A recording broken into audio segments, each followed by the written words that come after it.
오직 주님만이 우리의 전부입니다. 오늘 부활주일 여러분 가운데 오직 그 부활의 주님만이 여러분 삶에 그리고 또 여러분의 영원한 생명 가운데 함께 하시기를 간절히 축복합니다.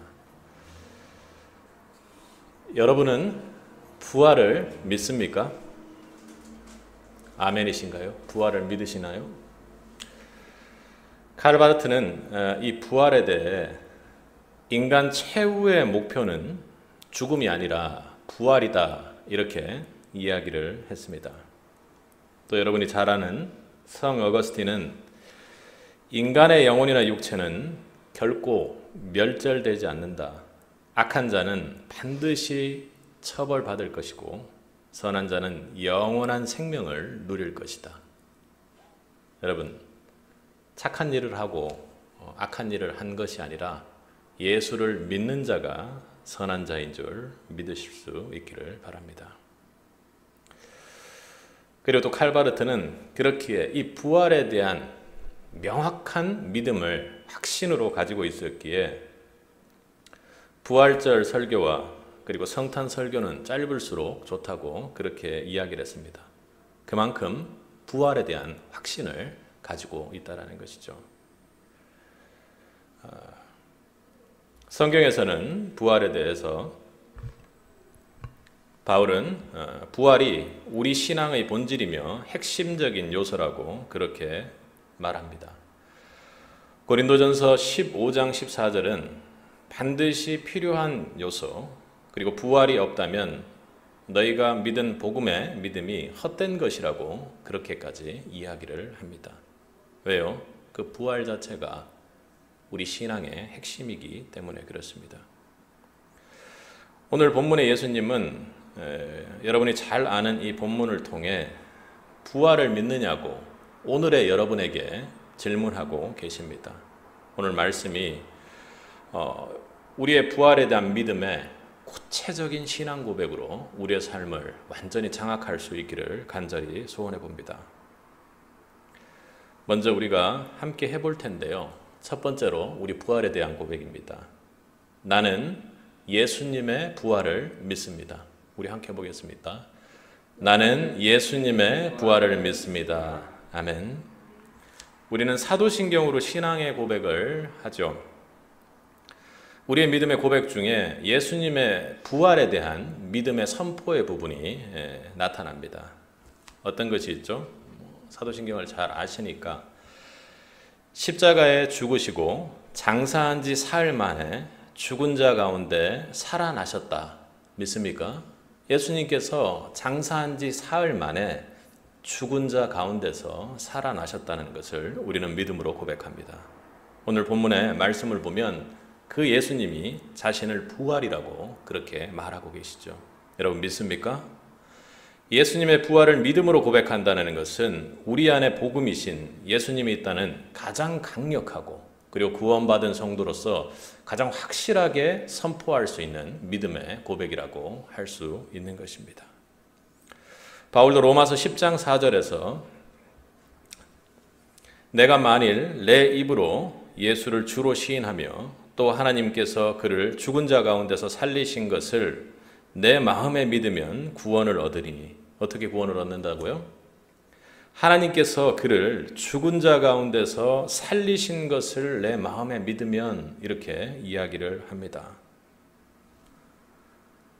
로마서의 말씀대로 구원받은 백성이라면 예수를 주로 시인하고 하나님이 그분을 죽은 자 가운데서 살리신 그 사건을 마음으로 믿어야만 한다는 것입니다.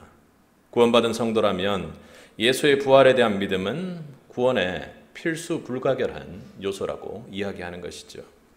그러니 저와 여러분이 고난주간 깊이 묵상했던 십자가가 우리 믿음의 끝이 아니라 예수님께서 죽은 자 가운데서 살아나신 것을 믿습니다 하는 그 신앙 고백이 우리의 믿음의 본질을 가지고 있다는 것입니다. 그렇습니다. 주님께서 저와 여러분의 죄를 위해 십자가에 죽으시고 사흘 만에 다시 살아나셨습니다. 아멘. 예수님의 부활을 마음으로 믿는 여러분이 참으로 구원받은 백성들입니다. 그렇습니다. 구원받은 성도라면 예수님께서 장사한 지 사흘 만에 죽은 자 가운데서 살아나셨다는 사실을 믿음으로 그렇게 구원을 얻은 것입니다. 가상이나 가상이나 어떤 이야기나 환상이 아니라 그런 일이 일어났다라는 그 사실을 믿음으로 여러분이 구원을 얻었다는 것입니다. 어떤 사람들은 환상으로 몇몇 사람들이 예수를 본 것 아니냐 이렇게 이야기하기도 합니다. 그리고 또 이야기를 지어내거나 너무 보고 싶은 마음이 들어서 그렇게 가상으로 우리가 병을 만들기도 하고 무언가 만들기도 하기 때문에 인간의 불완전한 속에서 환상을 만들어낸 것이 아니냐 합니다. 그러나 여러분, 부활의 사건은 허다한 증인들과 허다한 증언들이 있는 바로 역사적인 사실입니다. 우리가 사실에는 여러 가지 형태가 있습니다. 객관적인 사실이죠. 우리 모두는 오늘 여기에서 예배 드리고 있다라는 그 사실을 믿지 말라고 해도 믿을 것입니다. 그리고 또 주관적인 사실들은 또 우리 사이에서 공유하기도 합니다. 예를 들면 제가 여러분들이 믿고 계신지 모르겠지만 여러분을 사랑하며 그리고 여러분을 사랑하는 마음에 기도하고 있다라는 거 믿고 계시죠? 그건 우리끼리 주관적 사실이라고 이야기를 합니다. 그런데 역사적 사실은 매우 다른 성격을 띠고 있습니다. 우리가 과학적인 사실이라고 하면서 증명하는 그 증명의 잣대를 예수 부활에다가 갖다 대기 때문에 우리가 예수를 믿지 않는 사람들과 부활에 대한 이야기를 하거나 혹은 크리스찬이라고 하면서도 예수 부활을 믿지 않는 사람들이 꽤 많은 거 여러분 알고 계시나요? 그분들과 대화를 하면 이야기가 되지 않는 것이죠. 여러분이 아마도 가장 가까운 역사적 사실이라고 한다면 여러분의 자녀를 생각해 보시면 될 것 같습니다. 여러분의 자녀가 맞습니까? 그 역사적 사실은 변할 수가 없죠. 그런데 여러분의 자녀가 여러분의 자녀라는 것을 지금 현재 증명해 보라고 여러분에게 이야기를 한다면 어떻게 하나요? 내가 얘 생일을 알고 있고 내가 얘 어릴 때 무슨 일이 있었는지를 알고 있고 얘가 어떻게 자라왔는지를 알고 있고 얘 엉덩이에는 점이 있는 걸 알고 있고 이렇게 이야기를 하지 않습니까? 역사적 사실이라는 것은 우리가 과학적으로 일어나는 사실들처럼 반복적으로 증명할 수 없는 일이기에 우리가 허다한 증인들과 허다한 기록들을 통해서 그것을 사실이라고 믿고 있는 것이죠.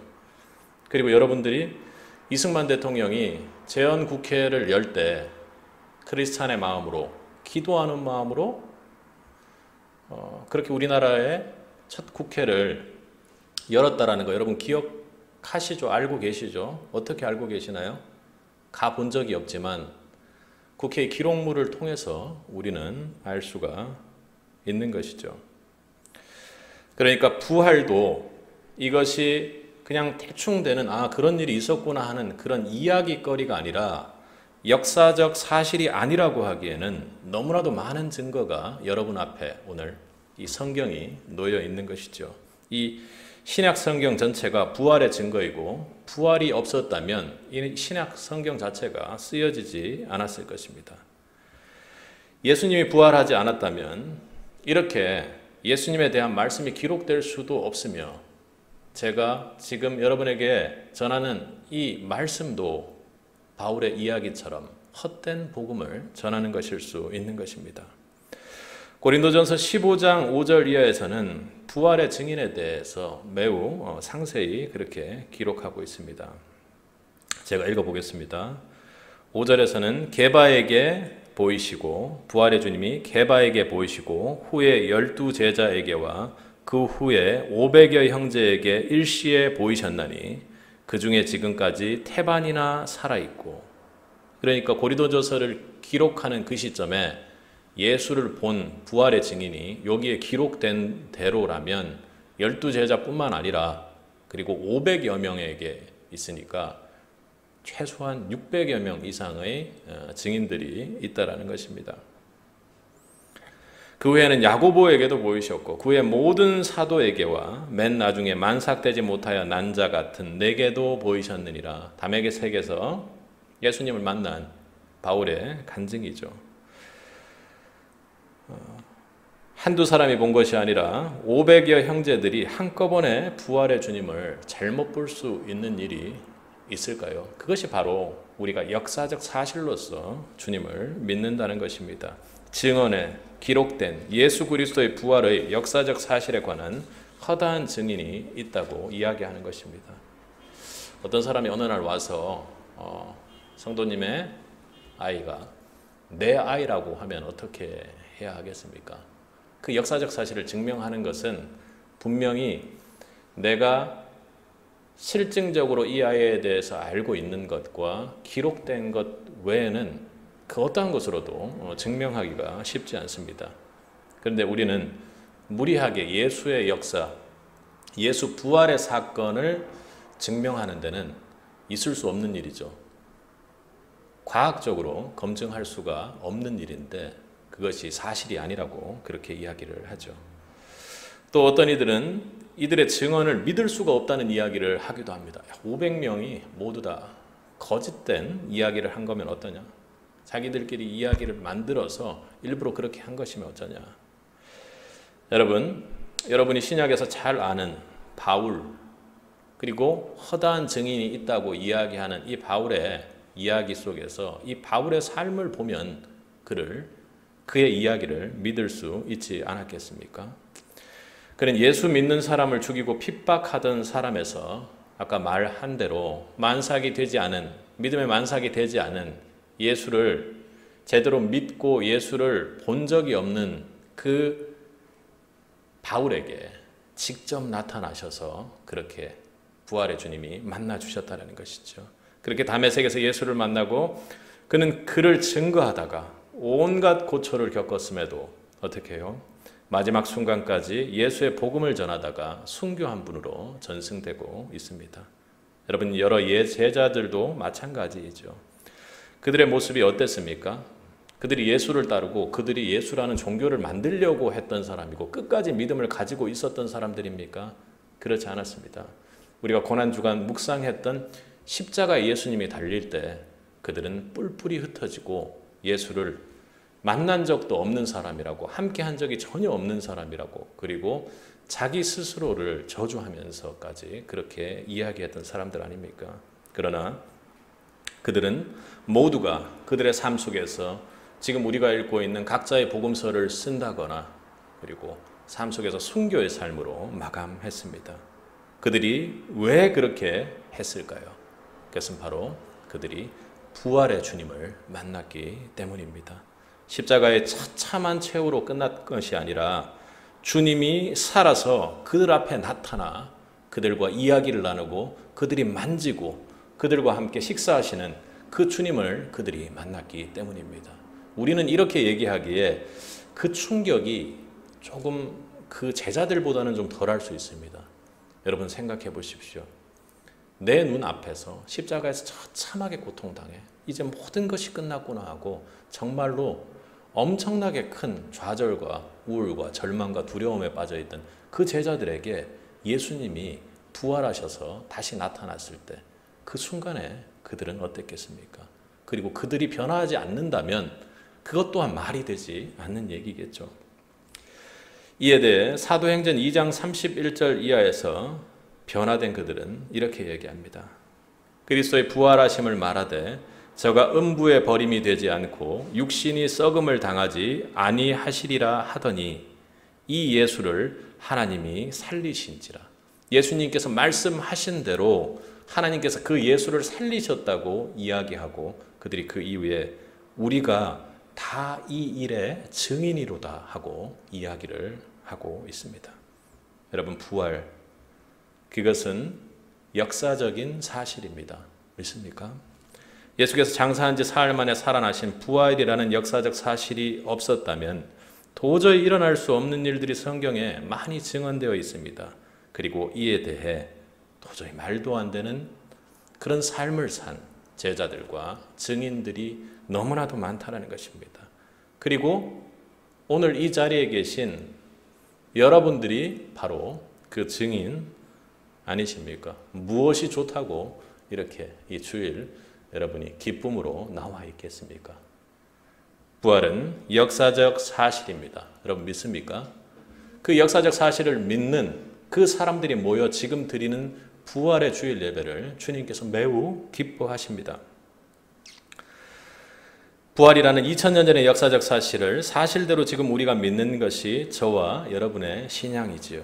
그러니 나는 부활이요 생명이니 나를 믿는가 하는데 여러분은 어떻게 신앙적으로 대답하면 좋겠습니까? 예, 나는 믿습니다. 예수님이 부활하셨다라는 역사적인 사실을 지금 제 신앙의 본체로 믿고 있습니다 하고 그렇게 고백해 보면 어떨까요? 그러나 여러분 분명한 역사적 사실임에도 불구하고 안타깝게도 이 부활을 믿는 성도들이 상당히 적다라는 거, 여러분 부활을 그냥 믿지 이렇게 생각하고 있는 거하고 실제로 부활을 믿는 거하고는 또 다른 문제이지요. 그것은 성도로서의 어찌 보면 반쪽 신앙 그리고 불신앙이라고 볼 수 있습니다. 여러분 그러니까 내가 부활을 믿는다는 고백이 무엇인지를 확실하게 해두는 것이 좋습니다. 우리는 예수 그리스도의 부활이 사실인 것을 믿는 자들입니다. 아멘이십니까? 사실을 사실대로 믿는다고 고백하는 것이 여러분 예수 부활에 대한 고백이 되기를 주님의 이름으로 축복합니다. 두 번째로 우리 한번 같이 해보겠습니다. 나는 우리 몸의 부활을 믿습니다. 하겠습니다. 나는 우리 몸의 부활을 믿습니다. 아멘. 사도신경의 고백을 보면 우리 마무리를 어떻게 하죠? 죄를 사하여 주시는 것과 몸이 다시 사는 것을 믿는다고 우리는 고백을 합니다. 여러분 믿습니까? 믿으시나요? 오늘 본문의 주님께서는 25절에서 어떻게 말씀하시죠? 나를 믿는 자는 죽어도 살겠고 이렇게 말씀하시면서 몸이 다시 사는 것을 말씀하십니다. 여러분 우리 몸은 다시 삽니다. 이것은 성경이 가르치는 변할 수 없는 가르침이고 여러분의 아주 깊은 믿음이 되기를 축복합니다. 고린도전서 15장 20절 이하에서 바울은 우리 몸의 부활에 대해 이렇게 이야기를 합니다. 그러나 이제 그리스도께서 죽은 자 가운데서 다시 살아 잠자는 자들의 첫 열매가 되셨도다. 아담 안에서 모든 사람이 죽은 것 같이 그리스도 안에서 모든 사람이 삶을 얻으리라. 아담 안에서 모든 사람이 죽은 것 같이 그리스도 안에서 모든 사람이 삶을 얻으리라. 이렇게 우리 몸이 다시 사는 것에 대한 이야기를 하죠. 아담의 죄로 죽은 우리에게 예수님께서 오셨고 우리의 죄를 짊어지시고 십자가에 죽으시고 부활하심으로 우리의 첫 열매가 되셨습니다. 이처럼 예수께 붙은 자, 예수를 믿는 자인 우리는 역시 예수님의 부활의 열매를 맺게 되리라고 이야기하는 것이죠. 그러므로 우리는 성경이 말하는 대로 오늘 예수님께서 말씀하신 대로 우리 몸이 예수님처럼 다시 산다는 몸의 부활을 믿음으로 고백하는 성도들입니다. 여러분 부활하신 예수님의 몸은 어떤 모습이셨죠? 부활하신 예수님의 몸은 부활 전 육신의 몸과는 다른 새로운 부활체의 몸으로 변화하셨습니다. 그런데 동시에 여러분이 성경에서 많이 아는 것처럼 그 몸은 분명히 예수님의 몸이셨습니다. 그러니까 부활하신 예수님의 모습은 변화된 부활체로서의 모습을 가지고 계시면서도 과거의 모습과 동일한 모습을 가지고 계셨다라는 것입니다. 우리의 몸이 예수님처럼 이전의 동일한 모습을 가지고 다시 산다는 것. 우리의 몸이 그러니까요. 이전의 모습과 동일한 면을 가지고 다시 산다는 것. 어떻게 부활한다는 것일까요?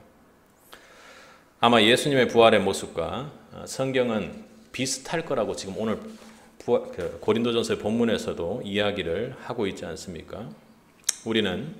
우리가 부활했을 때 부활 전에 우리의 모습을 알아볼 수 있을까가 우리 신앙인들에게 성도들에게는 참으로 큰 관심사이고 영적으로 궁금한 것 같습니다. 그러니까 가족, 내 가족을 천국에서 알아볼 수 있을까, 이런 것에 대한 것. 그리고 또 예수님께서 이 땅에서 내가 그렇게 예수님과 교제하며 인격적으로 기도하고 지냈는데, 내가 부활하여 예수님을 만나는 그날 주님 앞에 섰을 때 주님께서는 나를 알아보실까? 그런 궁금증들을 우리는 찾아가죠. 예수님의 부활체가 이전의 모습과 동일하다는 대표적인 성경을 찾아보면 요한복음 20장을 우리는 찾아볼 수가 있습니다. 우리 한번 찾아보도록 하겠습니다.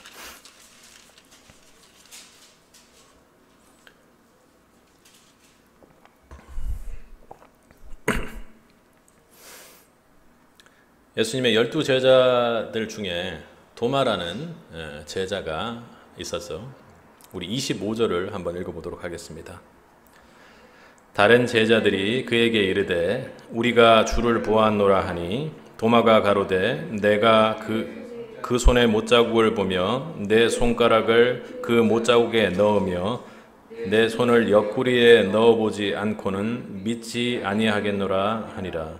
그러니까 다른 제자들이 함께 자신과 함께 있지 않았던 다른 제자들이 예수님의 부활을 목격하고 부활하신 예수님을 먼저 만나게 된 상황에서 부활의 증거들을 계속 이야기를 하니까 나는 만지지 않고 내 손을 거기에 넣어보지 않고, 예수님이 십자가에서 달려 죽으셨는데, 그리고 여기에 창에 찔리셔서 분명히 모든 피를 쏟고 돌아가셨는데 그분이 살아나신 게 맞다면 나는 그것을 만져보겠다고 지금 이야기하는 것이죠.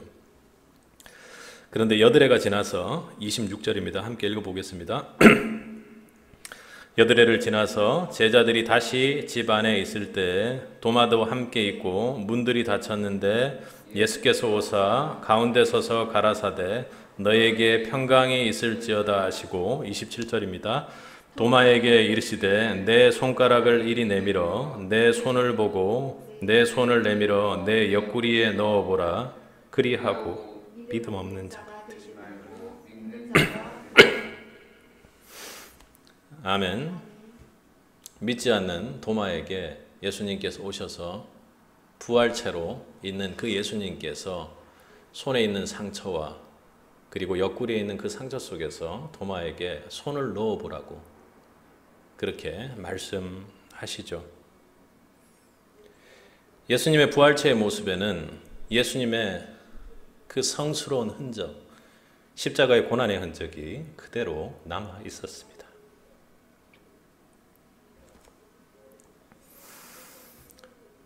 우리의 영적 호기심을 자아내는 어찌 보면 참으로 특징적이고 예수님의 부활체의 모습, 그리고 이후 우리의 부활체의 모습이 어떤지를 우리가 생각해 볼 수 있는 대목인 것 같습니다.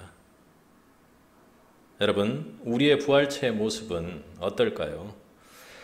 이 땅에서 우리가 성도의 삶을 살 때 우리의 모습, 너라는 사람은 어떤 사람이야? 하고 예수님께서 물었을 때 우리가 대답할 수 있는 핵심적인 우리 성도로서의 정체성의 증거들이 우리 몸에 남아 있을 것 같습니다. 이 땅에 우리가 성도의 삶을 살 때 우리의 정체성을 보여준 가장 핵심적인 그리고 그 모습들이 우리 부활체의 모습에 남아 있다고 생각하면 어떨까요? 저는 그것이 그렇게 될 것이라고 성경이 이야기하고 있는 것입니다. 예수님의 모습처럼 말입니다. 여러분, 예수님의 가장 중요한 사명과 가장 중요한 존재 이유와 가장 중요한 정체성이 무엇입니까? 이 땅에 예수님께서 오신 이유를 단 한마디로 이야기하라면 십자가의 그 고난을 감당하기 위해 오신 것 아닙니까? 십자가로 몸에 남은 못자국과 이 상처가 예수님이 이 땅에서 어떤 삶을 사셨는지를 알려주는 부활체 예수님이 이 땅에서 가장 중요한 흔적이고 정체성이 될 것입니다. 그 성스러운 흔적이 예수님의 부활체에도 남아있듯이 우리의 몸에도 우리가 이 세상을 살면서 가장 영광스럽고 그리고 우리를 가장 아름답게 하고 우리를 성도로서 하나님 앞에 가장 기쁘게 했던 그 순간의 흔적들이 우리 부활체 몸에 남아 있을 것입니다. 혹시 여러분 몸에는 예수를 믿는 자로서의 정체성, 하나님의 자녀로서의 정체성의 흔적들이 지금 있는지요? 그 흔적들이 여러분의 부활체에 그대로 남아있게 될 줄로 믿습니다. 누군가 한 영혼을 사랑하다가 그렇게 정말로 고통 속에서도 한 영혼을 사랑하다가 얻은 흔적, 그런 것들은 부활체의 몸에 남아서 그렇지, 예수님과 함께 그렇게 우리가 함께 그 사람을 위해서 그렇게 기도하고 그 고난을 함께 손붙잡고 감당해냈지 하고 얘기하는 날들이 있을 것입니다. 그리고 오늘도 여러분 곁에 살아 역사하시는 그 부활의 주님을 만나 여러분이 매일 하루하루 나누었던 이야기의 흔적들이 여러분 부활체의 몸에는 꼭 기억으로 남을 것이라고 믿습니다. 예수님께서 여러분에게 묻습니다. 이전의 몸이 다시 사는 것을 믿느냐? 예, 나는 예수님처럼 내 몸이 다시 사는 것을 믿습니다. 그리고 이 땅에서 주님과 함께한 그 모든 흔적들이 내 부활체의 몸에 그대로 남아있을 것을 믿습니다. 이것이 우리 모두의 주님, 내 몸이 다시 사는 것을 믿습니다 하는 그 신앙의 구체적인 고백이 되길 주님의 이름으로 축복합니다. 아멘. 세 번째로 우리는 이렇게 함께 고백했으면 좋겠습니다. 우리는 부활하여 영원히 사는 것을 믿습니다. 함께 해보겠습니다. 우리는 부활하여 영원히 사는 것을 믿습니다. 아멘.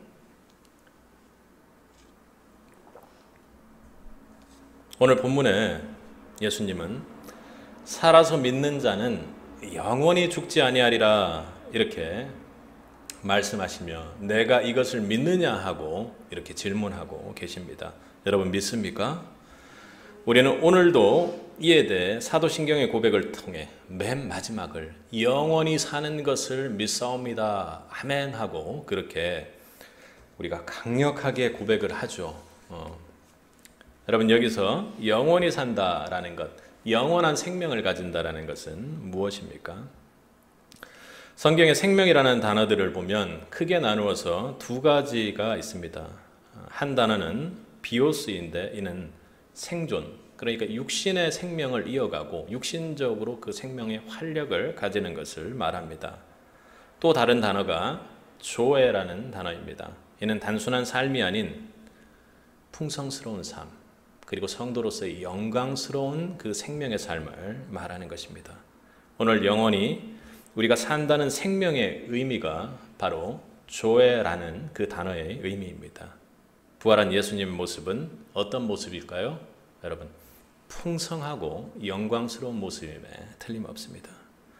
예수님의 몸은 육에서 동일한 육신이 아닌, 동일한 점도 가지고 계시지만 완전히 똑같은 단순한 육의 소생이 아닌 신령한 몸으로 다시 부활하셨습니다. 그러니까 부활하신 주님의 몸은 과거의 예수님의 모습과 동일하면서도 다른 면이 있다라는 것이죠. 제자들은 부활하신 예수님을 보자마자 예수님이다 하고 바로 알아봤나요? 그렇지 않았죠. 제대로 알아보지 못하고 예수님이 이름을 부르고 예수님이 나를 만져보라고 하고 그렇게 할 때 우리가 교동문에 읽은 것처럼 영이고 유령인 것처럼 생각을 하다가 예수님께서 만져보라고 하고 그리고 예수님께서 심지어는 그들과 식사하시며 고기를 함께 먹기까지 한 그런 상황들까지 그들에게 경험하게 하셨죠. 부활 전의 육신의 몸은 아프고 찢기고 그리고 또 성장하시며 우리의 인간의 몸과 같이 시공의 제약이 있는 육신의 몸이었습니다. 그러나 요한복음에 제자들을 만나는 예수님의 모습을 보면 아직 요한복음 20장이 그대로 펴져 있나요? 한번 보실까요? 우리 예수님의 모습을 보면 처음으로 제자들을 만나는 그 자리에 요한복음 20장 19절을 보면 이렇게 기록이 되어 있습니다. 함께 읽어볼게요. 이날 곧 안식 후 첫날 저녁 때에 제자들이 유대인을 두려워하여 모인 곳에 문을 닫았더니 예수께서 오사 가운데 서서 가라사대 너희에게 평강이 있을지어다. 그러니까 제자들이 유대인이 두려워서 문을 꽁꽁 닫고 있음에도 불구하고 예수님께서는 공간의 제약을 뛰어넘으시고 과거에 십자가에 달리기 전에 예수님께서는 그런 모습을 보였다고 성경에서 나타내는 것이 없죠. 문이 닫혔으면 문을 열고 들어오셔야 되는데 그런 육신의 제한 없이 문이 닫혔음에도 불구하고 그 가운데로 오십니다. 그리고 또 우리 26절을 보면 도마에게 나타날 때도 예수님께서는 문들이 닫혔는데, 그러니까 문 하나가 닫혀 있는 상황이 아니라 모든 문들을 꽁꽁 닫아 놓은 그런 상황임에도 불구하고 예수님께서는 그 가운데 서서, 그러니까 시공을 초월한 어떤 우리가 알 수 없는 과거의 예수님의 모습이 아닌 다른 신령한 몸으로 태어나셨습니다.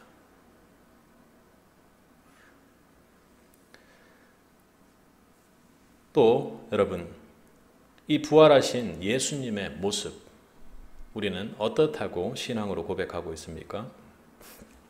우리가 사도신경에서 고백할 때 장사한 지 사흘 만에 죽은 자 가운데서 살아나셔서 그 다음 어떻게 고백을 하죠?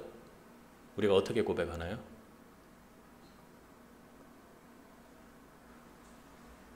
전혀 기억이 안 나시나요?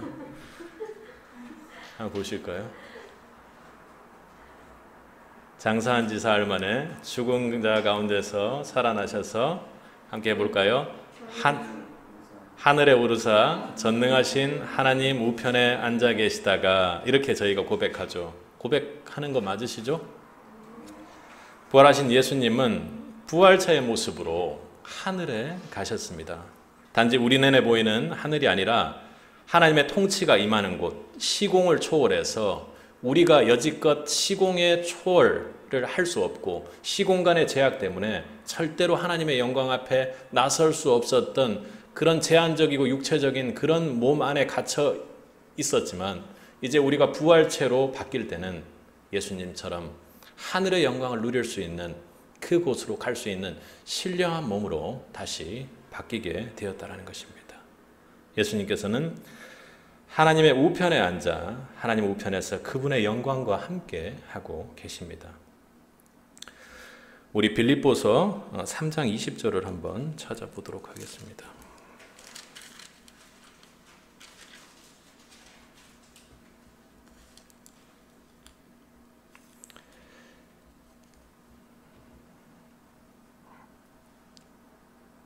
함께 읽겠습니다. 21절까지 읽겠습니다. 오직 우리의 시민권은 하늘에 있는 자, 거기로서 구원하는 자, 곧 주 예수 그리스도를 기다리노니 그가 만물을 자기에게 복종케 하실 수 있는 자의 역사로 우리의 낮은 몸을 자기의 영광의 몸의 형체와 같이 변케 하시리라. 아멘. 우리 부활의 의미가 바로 여기에 있는 것입니다. 그러니까 예수님께서 지금 부활체로 첫 열매로 먼저 맺히시고 부활체로 신령한 몸으로 다시 태어나셔서 하늘에 오르셔서 하나님의 영광과 함께 하고 있습니다. 오늘 20절에서 이야기하는 것처럼 어떻게 이야기를 하고 있습니까? 다시 한번 읽어볼까요? 3장 20절 한번 읽어보겠습니다. 빌립보서 3장 21절입니다. 21절을 한번 읽어보겠습니다. 그가 만물을 자기에게 복종케 하실 수 있는 자의 역사로 우리의 낮은 몸을 자기 영광의 몸의 형체와 같이 변케 하시리라. 아멘. 우리가 영원히 산다는 것을 믿는다는 것은 우리가 영원한 생명, 육신의 생명으로 그대로 똑같은 상태로 정말 진시황이 불로초를 찾아 육신의 몸의 영생을 누리는 그것을 하는 것으로 생각하는 경우, 그게 아니라는 것은 알면서도 그렇게 생각하는 경우들이 참 많습니다. 그러나 우리가 영원히 산다는 것을 믿는다는 것은 주님처럼 부활체로 하늘의 영광을 풍성히 누리는 삶을 영원히 살게 될 것이라는 것을 믿는 것입니다. 여기에 오늘 우리가 믿는 부활의 세 번째 중요한 의미가 있습니다. 예수 그리스도의 영광스러운 모습으로 변화된 그런 모습으로 예수님의 영광, 그리고 예수님의 지혜, 그리고 예수님의 사랑, 단 한 번도 바라보지 못했던 예수님의 시선, 그 모든 그 영광과 은혜를 영원히 누릴 수 있는 그 축복을 우리가 받는다라는 것입니다. 그것이 가능한 부활체로 우리는 구원의 완성을 누리고 우리는 소망하고 희망한다라는 것입니다. 여러분, 우리가 영원히 산다는 것을 믿는다는 것은 내가 죽지 않고 육신적으로 산다는 것을 의미하는 것이 아니라 바로 이 영광이 임하는 곳, 하나님의 통치가 임하는 그곳에, 도저히 우리 같은 죄인들이 나설 수 없는 그곳에 예수 그리스도가 십자가에 달리시고 장사한 지 사흘 만에 부활하심으로 말미암아 우리가 그 영광을 누릴 수 있는 부활체로 태어날 수 있는 그 소망을 믿는다라는 것이죠. 또 부활이 소중한 것은 우리를 반드시 이 영광을 누리는 몸으로 주님께서 아까 말씀처럼 변화케 하신다라는 것입니다. 그러기에 우리가 부활을 믿는다는 그것을 누릴 수 있는 부활의 몸을 입고 살게 될 것이라는 것을 우리가 믿는다라는 것입니다. 그러기에 그 영광을 소망하기에 오늘 이 땅에서 설령 작은 고난이 있을지라도 우리는 기쁨 속에 소망을 가지고 희망 속에 부활의 기쁨을 누릴 수 있는 것입니다. 부활을 믿기에 우리는 고난주간 그 십자가가 고난의 십자가가 아니라 그래, 바로 예수님만이 단 한 사람도 존재할 수 없는, 사람으로서는 존재할 수 없는 그것을 예수님만이 이룰 수 있었고, 그리고 예수님만이 의인이구나 하는 그 선포가 됨을 믿는 것입니다. 또 부활은 예수님의 부활로 말미암아 이 땅에 악의 통치, 악의 권세자들이 통치하던 이 세상에 반드시 하나님의 통치가 이루어지고 하나님이 반드시 부활로 승리하신다라는 그 승리의 메시지의 통치를 선포하는 것입니다.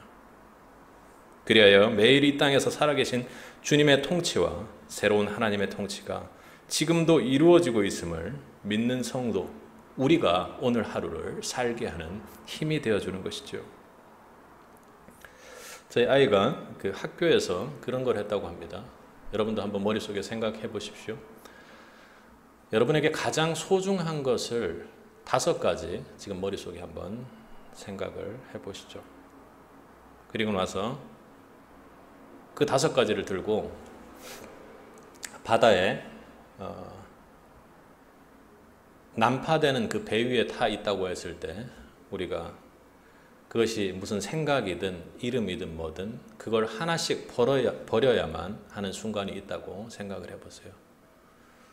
머릿속에서 버리기 시작하셨습니까? 만약에 여러분에게 아마 2개가 남게 될 것입니다. 2개 남으셨나요? 그럼 마지막 2개 중에 하나를 버려보십시오. 쉽게 버리기 힘들 것입니다. 그것이 무엇인지 모르겠지만 저희 아이가 이런 것을 했다고 합니다. 근데 마지막에 가족과 하나님 2개가 남은 겁니다. 근데 마지막에 버린 걸로 얘기하면 그 아이가 그런 것 같으니까 얘는 마지막에 남긴 것이 뭐냐 했을 때 하나님을 결국에는 남겼다고 합니다. 근데 나머지 약 한 29명의 아이는 29명 모두 가족을 남겼다고 하네요. 그래서 그 일이 있고 나서 이제 그것들을 공개하고 나서 많은 아이들에게 막 놀림과 손가락질을 받으면서 어떻게 네가 가족을 그렇게 할 수 있느냐 이렇게 했다고 합니다. 무엇인지 모르지만 그 아이에게 하늘 영광이 가장 중요한 것이었다는 신앙을 본인이 가지고 있었다는 것이죠. 근데 중요한 것은 저희 아이의 그 신앙도 우리 모두에게 중요하고 여러분들이 모두 가지고 있는 신앙이 아닙니까? 근데 더 놀라운 것은 그것을 보고 있던 선생님이 이렇게 이야기를 했다고 하네요. 그렇게 놀리면 안 돼. 각자에게는 소중한 것이 있다라고 이렇게 이야기를 해주셨다고 합니다. 그렇죠? 그분도 크리스찬일 거라고 생각을 합니다.